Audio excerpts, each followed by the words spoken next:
Hello, and welcome to our budget information session. My name is Norberto Delgadillo, and I am Portland Public Schools Chief Financial Officer. And for today, we have three goals. Our first goal for the presentation is to cover some basic budget information. We will stay at the 30,000-foot view. So what does that mean?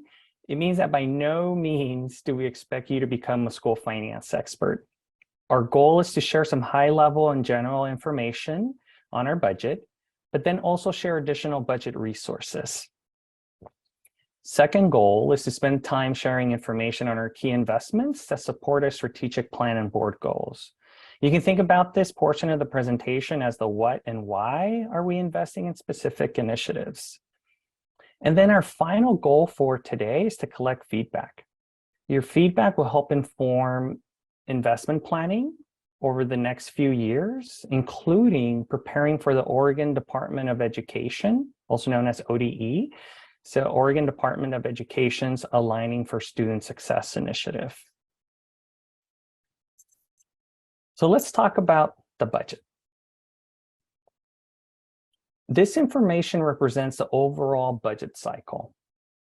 Although phases of this cycle may vary year to year, for the most part, it tends to be consistent due to Oregon local budget law. The best way to think about the budget is that it is an annual plan describing the district's finances and investments for the entire fiscal year. The fiscal year overlaps the school year, so it starts July 1st and ends June 30th. The budget process starts with gathering enrollment and forecast data, and subsequently moves into the budget planning stage, engaging with groups within the district and in the community to gather inputs to help inform how best to align our resources. And when we say resources, we're talking about people, time, and money to meet the desired student outcomes. Eventually, in late spring, the school board takes actions. They receive the superintendent's proposed budget. The board then approves the budget and subsequently adopts the budget. After the budget is adopted, it is implemented and monitored. The total budget consists of 5 major funds. And this is important to understand because all of these funds have specific activities related to them. All of the funds combined make up a total of approximately $1.9 billion. And again, it's important to note how some of these funds are broken into because about half of the budget is restricted to activities that can't support day-to-day activities. So when we think about teacher salaries, when we think about paying for transportation, there's certain portions that cannot be used for that. For example, capital projects and debt service funds. The yellow portion of the pie represents dollars for construction and renovation of school facilities, tech, curriculum, and also the tax collections to pay those bonds back. It's a total of about $760 million. Subsequently, the internal service fund serves as a self-insurance fund for workers' compensation and other insurance needs, and that's currently $8.6 million. The red slice of the pie is the special revenue fund. It's comprised of several restricted programs. This includes student investment account dollars. You might have heard of the term SIA. Includes high school success dollars, which is another state grant, federal COVID relief dollars, also known as ESSER, and other federal funded programs like title programs, and also our nutrition programs. All of those funds are part of the special revenue fund, that red slice. Lastly, the general fund, the blue slice, is approximately $804 million. It is a primary source of dollars used for day-to-day operations of the district and includes funds such as local option levy, arts tax, the fund balance, which is essentially a best way of thinking about it is the district saving account. All of these different funds come together to create our budget. Now, another component of our budget is essentially the general distribution of our teams. So when we start thinking about the various teams across our district, we've categorized them on this chart into 4 categories. And categorizing our teams from the perspective of how they support our staff and students helps to highlight the critical role they play in contributing to our district's success. These percents take into account both the general fund and the special revenue fund. So this includes the local option levy, this includes student SIA, Measure 98, ESSER, COVID relief fund. So it includes the bulk of a lot of the funding that supports our day-to-day activities. So for example, student direct supports, such as teachers, counselors, principals, as examples, represent about 76% of our workforce. The second category of support and enhanced instruction is about 6%. The next category of facility and student operational supports, which includes colleagues such as custodians, bus drivers, makes up about 13% of the workforce. And then the last category on this chart, management and business operations, such as team members in payroll, IT, and HR, represent about 5%. And so we have several hundred pages of additional information, and I would welcome you to visit our budget page. There you can access more detailed information on the district budget, which is represented across 2 budget books. In addition, we also have another video on the site with more information on how the budget works, plus a few other resources. So I would encourage you to scan that code or visit us on our website to learn more about our budget.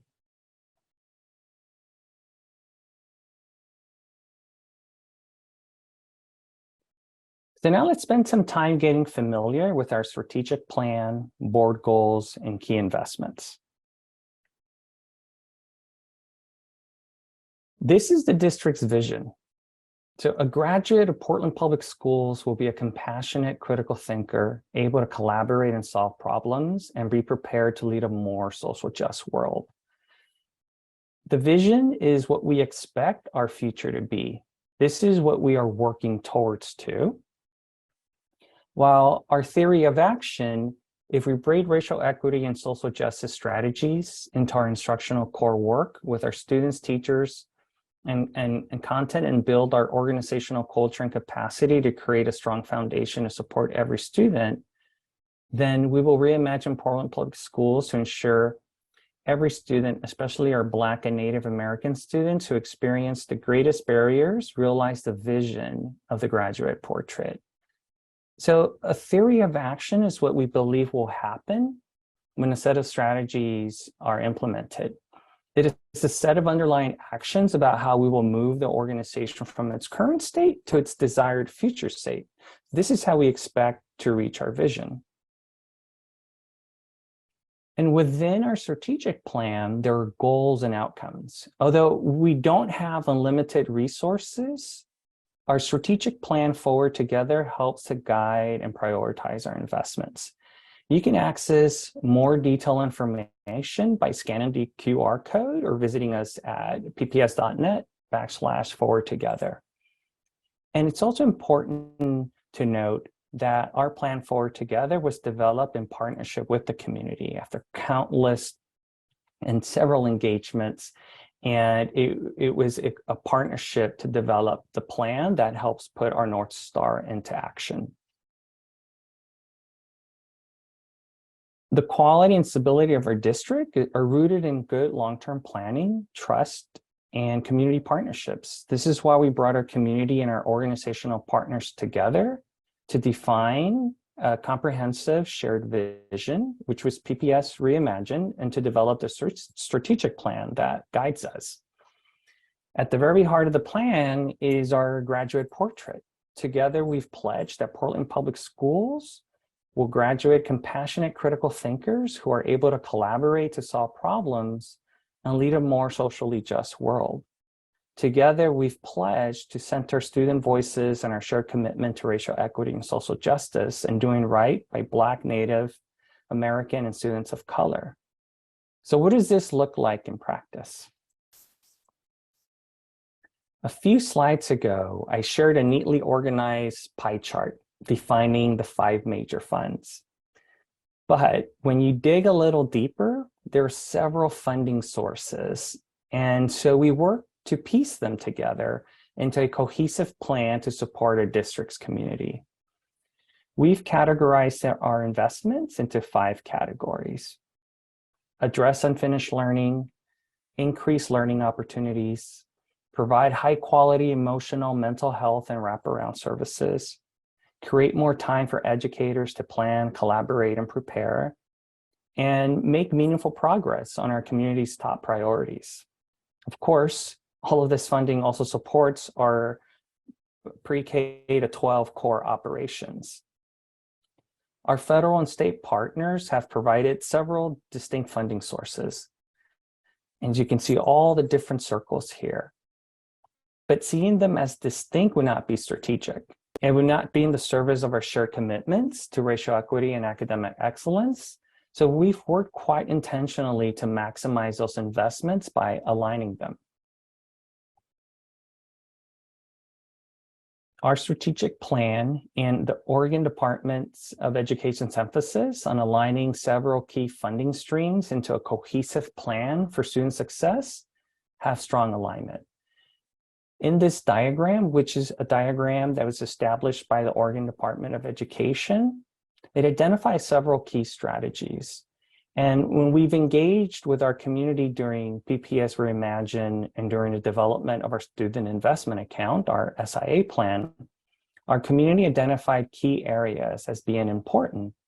And so we've built off of that feedback to identify key investments to achieve the PPS graduate portrait. The graduate portrait remains our North Star. We want all PPS graduates to be compassionate and critical thinkers who can collaborate and problem solve in order to leave the world more socially just than they found it.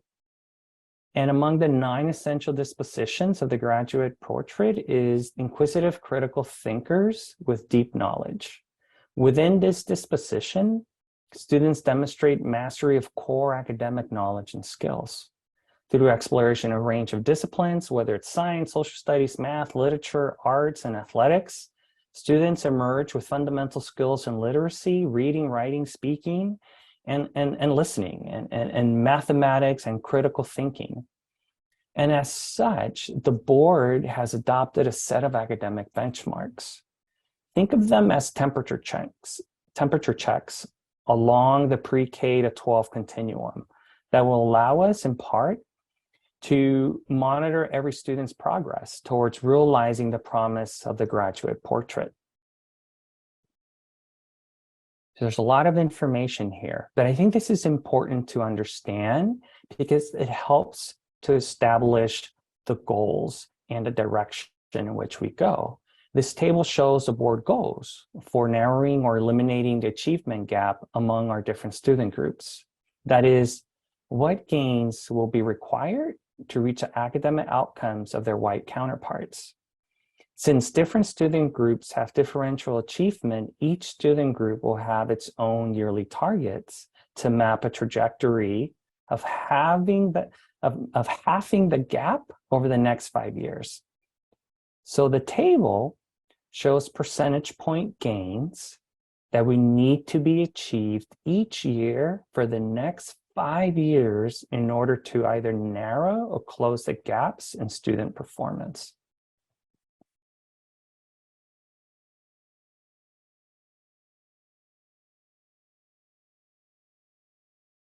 Here you can see how we're aligning resources to accelerate equitable student learning. How are we going to achieve these goals? And these are some of the key initiatives that we've identified. As we emerge from distance learning and face a world filled with significant social, economic, and environmental pressures, we've continued to make direct student services and support a top priority. This includes investing in new learning support staff to target specific student groups needing learning acceleration. It includes culturally specific services. It includes whole child support, like increased investments in mental and behavioral health, counseling, and social work.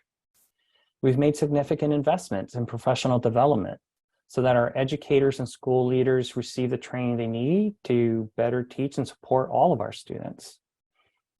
And it includes meeting our students where they are and offering diverse pathways to academic growth and achievement. As we consider supports for our students who've been historically marginalized and overlay that with our community engagement, with research-based practices, our board goals and investment categories, these are the key areas we've been focusing on. And as you can see, there are several levers being pulled to achieve this. It takes a combination of efforts to help make change happen. As we begin preparations, not just for next year's budget, but also for the long-term investments, whether to reinforce our alignment to the state's student success plan, or to help inform prioritization of important initiatives to meet our board goals, we'd like to request your feedback by completing a survey. If you scan the QR code, you can complete the survey. You should have access to the survey.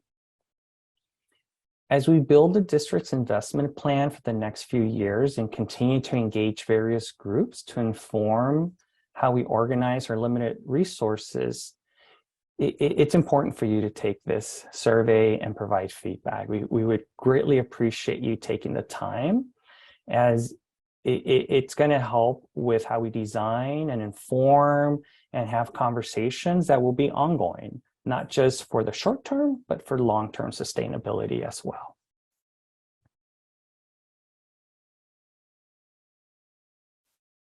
Lastly, here are a few resources that you can access, including signing up to receive future information on PPS engagement updates. There's a few additional links to our webpage, in addition to a more detailed explanation of our board goals. Thank you for your time.